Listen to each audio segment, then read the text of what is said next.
Sujanagar পৌরবাজারে hotel রুচিতায় অগ্নিকাণ্ড, আনুমানিক 10 লক্ষ টাকার ক্ষতি।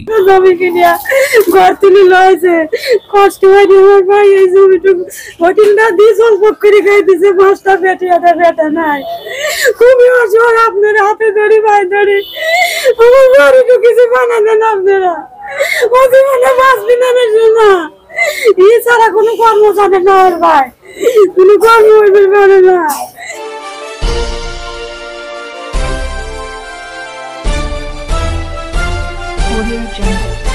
নির্মাতা টিভি নতুন কিছু না, আগুন কিভাবে লাগছে আমরা বলতে পারবো না। আমার আব্বু আসে, ম্যানেজার এসে আগুন দেখে ফোন দিয়েছে, তারপরে আমরা আসছি সবাই। আচ্ছা আচ্ছা, তার আগে আমরা আসিনি। ক্ষয়ক্ষতির পরিমাণ কেমন হয়েছে? ক্ষয়ক্ষতি বলতে একটা দোকানে যা থাকে মাল সামান সবকিছুই নষ্ট হয়ে গেছে, কোনো কিছুই নাই। ওরা দোকানই শেষ। আচ্ছা, আমরা দেখতে পেলাম যে দোকানে কিছুই নেই, সবই কিছুই নাই। তোমরাও যা দেখতেছ ঘটনাই তাই। এই ঘটনায় তোমরা বিচার করছো না কি হয়ে দিতে আমার বাইরেটা বেটা নাই, মোটে বেটে শোনো তোমার বাইরেটা কামের সাথে নাই। আল্লাহ জীবন আমাদের 5-7 টাকা কানে আল্লাহ। এটাই আমরা একটু সহযোগিতা পাইলে করে যাতে আবার নতুন করে দোকানটা আবার দেওয়া যায়। আর একটা জিনিস বলবো, সেটা হচ্ছে যেভাবে আগুনটা ধরছে একটু তদন্ত চাই আমরা, এটাই। তার মানে কি আপনার সন্দেহ হচ্ছে যে আগুন কেউ শত্রুতা করে দিতে পারে এরকম? হয়তো আমি হয়তো জানি না যে আমার শত্রু আছে কিনা, কিন্তু বাইরে তো থাকতেও পারে। এটা আমরা একটু তদন্ত চাচ্ছি। আগুন সত্যতা কিভাবে এটা আমরা বলতে পারি না, শিওরলি বলতে পারতেছি না যে আমাদের সোলার থেকে হইলো না আমাদের কারেন্ট বোর্ডের থেকে হইলো। কিন্তু আমি যখন এখানে আসছি অনুযায়ী নামাজটা পড়ে আসি, নামাজ শুরু হয়ে গেছে। তারপরে আমি ব্যাকে আসছি, আসি সেটা মনে হয় যে আমার যে চাবি আছে তার কাছে আমি ফোন দিই, মোবাইলটা ভাই করতেছি, এখন দেখি যে মুক্তিযোদ্ধার সামনে চলে আসছে। তখন আমি চলে গিয়ে চাবিটা নিয়ে দোকানটা খুলছি, খুলে সাইডে বলে যে দোকানের মধ্যে ধুমা। তখন ছেলে এই গেটটা এই তো পাল্লাটা খুলেছে, আর তখন দেখি যে আগুন এই জায়গা।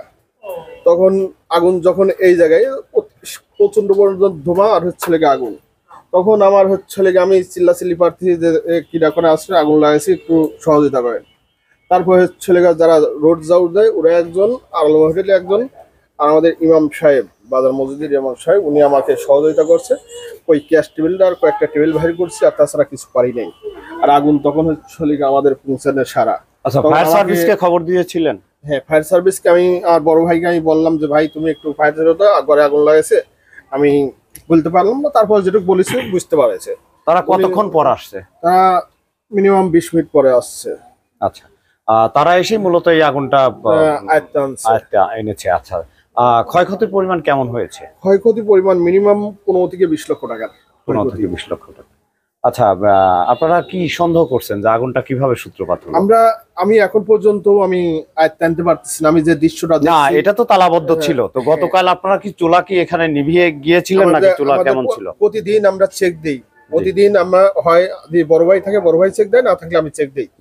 চেক দিয়ে আমরা চলে গেছে চুলায় দিয়ে মনে করেন যে কারেন্টের বোর্ড মধ্যে আমরা চেক দিয়ে যাই যে কোনো ক্ষয়ক্ষতি হবে কিনা।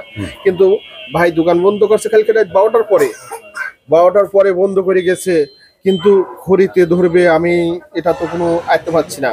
আর ভাই বলতেছে আমি 3টা পর্যন্ত ফেসবুক চালাইছি, কিন্তু ফেসবুকে দোকান ভালো আছে আমি দেখতেছি। আচ্ছা, সিসি ক্যামেরায় দেখেছি, ভালো আছে সিসি ক্যামেরায়। 3টার পরে এই ঘটনা ঘটেছে। ঘটনা মনে করেন যে আগুনের আয়ত্ত আমি দেখলাম তার ওটা 4টার পরে 4টা